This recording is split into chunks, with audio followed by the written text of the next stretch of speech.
जोहार, नमस्कार। वेब समाचार में आपका स्वागत है। मैं हूं काजल मेहता। आज हम झारखंड की बात करेंगे झारखंड से जुड़े ज़मीन के बारे में। झारखंडी ज़मीनी विवाद झारखंड से जो भी है, झारखंड में बहुत सारे ऐसे मुद्दे आए हैं, चाहे वो आप राजनीतिक में ले लीजिए या फिर राजनीति से ज़बरदस्ती जोड़ा गया ले लीजिए, किसी भी प्रकार का ज़मीनी विवाद। इन सभी बातों को बताने के लिए आज हमारे साथ जुड़े हैं झारखंड प्रशिक्षित अमीन एसोसिएशन के अध्यक्ष गौरव अग्रवाल। आइए इनसे बात करते हैं और जुड़ते हैं इनसे। जी गौरव अग्रवाल जी, बहुत स्वागत है आपका वेब समाचार में। धन्यवाद वेब समाचार को। जी जिस आपसे हम जुड़े हैं आज कुछ ज़मीनी विवाद झारखंड से जुड़े बातों को लेकर के और झारखंड में जो ज़मीनी विवाद चल रहा है उन सभी को लेकर के। जैसे आप खबरों में देखे होंगे कि हर दूसरे दिन एक नए ज़मीन को लेकर के विवाद आता है। ज़मीन बिकना था, नहीं बिकना था, किस परिवार का था, किस परिवार को चला गया, साथ में किसी भी ज़मीन को राजनीति से जोड़ दिया जाता है। इस मुद्दे पर आप क्या कहना चाहेंगे? देखिए, फिर से मैं वेब समाचार को बहुत बहुत धन्यवाद देता हूं जिन्होंने मुझे इस विषय में बोलने का अवसर दिया। आप लोगों को पता होगा कि ज़मीन ऐसा विवाद है कि पूरे राज्य में हर दूसरे घर में ज़मीन का कहीं ना कहीं विवाद जुड़ा होता है। किसी को खरीदना होता है, किसी को बेचना होता है, और कई बार ऐसा देखा जाता है कि पापा का ज़मीन था, दादा का ज़मीन था, ज़मीन तो उनके पास है लेकिन उन्हें वास्तव में पता ही नहीं चलता कि मेरा ज़मीन कहाँ है और कैसे है। अभी तक बहुत सारे लोगों को खाता और प्लॉट नंबर के बारे में भी जानकारी नहीं हो पाता है। तो मैं उन लोगों को बताना चाहता हूं, क्योंकि वो लोग ब्लॉक जाने से भी डरते हैं, सोचते हैं जाएंगे पता नहीं कैसे बात किया जाएगा, क्या होगा, नहीं हो पाएगा। तो मैं उन लोगों को एक चीज़ बताना चाहता हूं कि आपकी जो ज़मीन है वो सिर्फ़ और सिर्फ आपकी है। ये जानने के लिए आप लोगों को बहुत ज़्यादा दूर जाने की ज़रूरत नहीं है। आप लोगों के हर लोगों के पास एक मोबाइल है अपना, उस पर आप लोग गूगल में जाके झारभूमि, जो झारखंड सरकार के द्वारा एक वेबसाइट बनाया गया है, उस पर जाके झारभूमि में जैसे ही जाएंगे आप लोग, उसके बाद उसमें एक ऑप्शन आएगा लैंड रिकॉर्ड को जैसे क्लिक करेंगे उसके बाद जिला खोलने का ऑप्शन आएगा।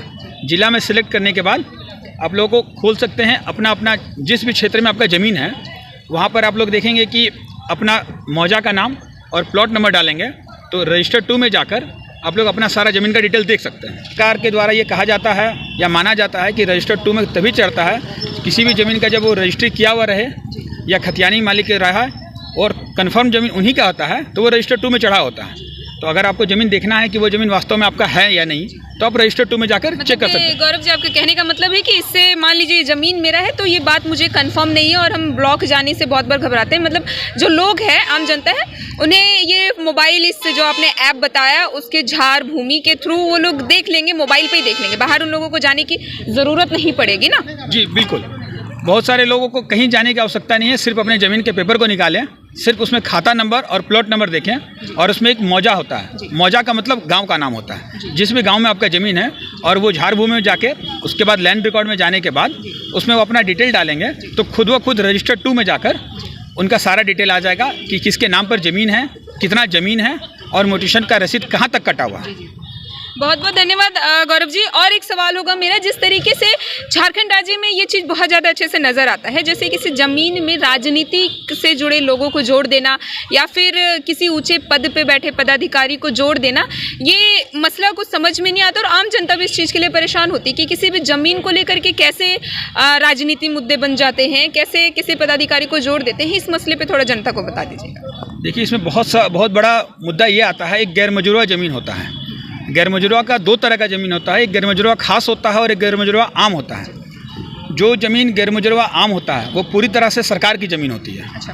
और गैर मजरूआ खास होता है, उसमें बहुत सारी चीज़ें छुपी होती है कि एम फार्म है या नहीं है। तो उसमें बहुत सारा जगह क्या होता है कि कुछ बड़े लोग गैर मजरूआ ज़मीन को अपने में कब्जे में कर लेते हैं और कहीं ना कहीं हर व्यक्ति का किसी न किसी राजनीतिक पार्टी से ताल्लुकात होता है। अगर वो व्यक्ति अपने ज़मीन को ले लेता है तो वो दूसरे राजनीतिक पार्टी उस पर आरोप लगाते हैं कि उन्होंने राजनीति का गलत फ़ायदा उठाया और ज़मीन अपने कब्जे में कर लिया।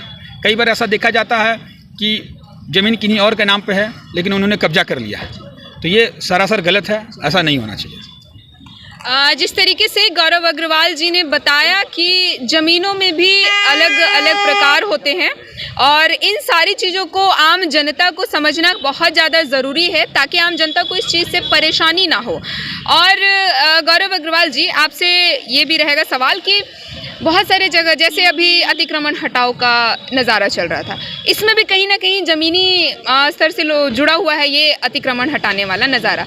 तो वो जिस ज़मीन पे घर बना हुआ है, अतिक्रमण हटाओ का नज़ारा चल रहा है, ये ज़मीन जो है वो अगला जो भी है घर का मालिक है, उसका कहने का मतलब ये है कि वो घर उसी का है, वो ज़मीन उसी का है। इसके बावजूद सरकार अतिक्रमण हटाओ वाला सीन कर रही है, नगर निगम ये सीन कर रही है और दूसरे ही दिन जाके खबर आता है हमारे पास कि वो चीज़ रुक गया है। दरअसल वो ज़मीन होता किसका है और इस ज़मीन के पीछे का रहस्य थोड़ा सा बता दीजिएगा।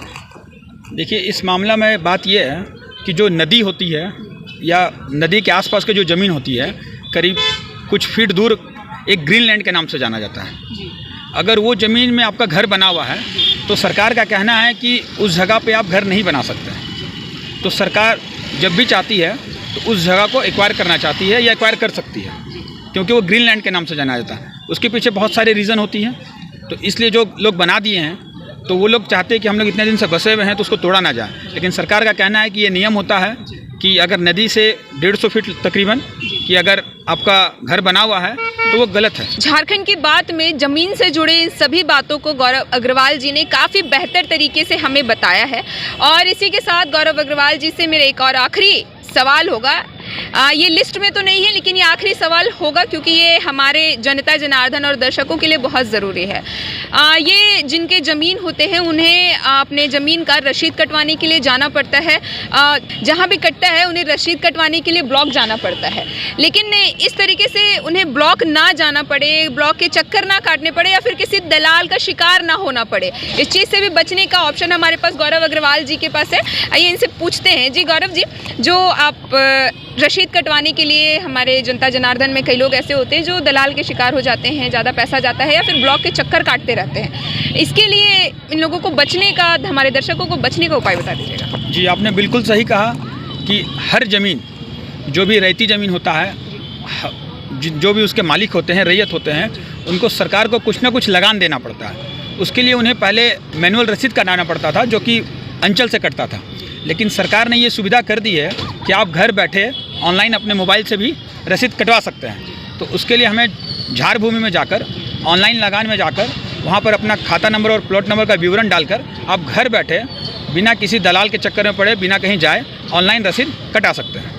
बहुत बहुत धन्यवाद आपका। धन्यवाद। गौरव जी ने बहुत ही अच्छी इन्फॉर्मेशन दी और जिस आप घर बैठे ऑनलाइन जो ऐप है उसके द्वारा आप ऑनलाइन रसीद कटवा सकते हैं, जिस कारण आपको दलाल का शिकार नहीं होना पड़ेगा, ब्लॉक के चक्कर नहीं काटने पड़ेंगे, परेशानी नहीं होगी।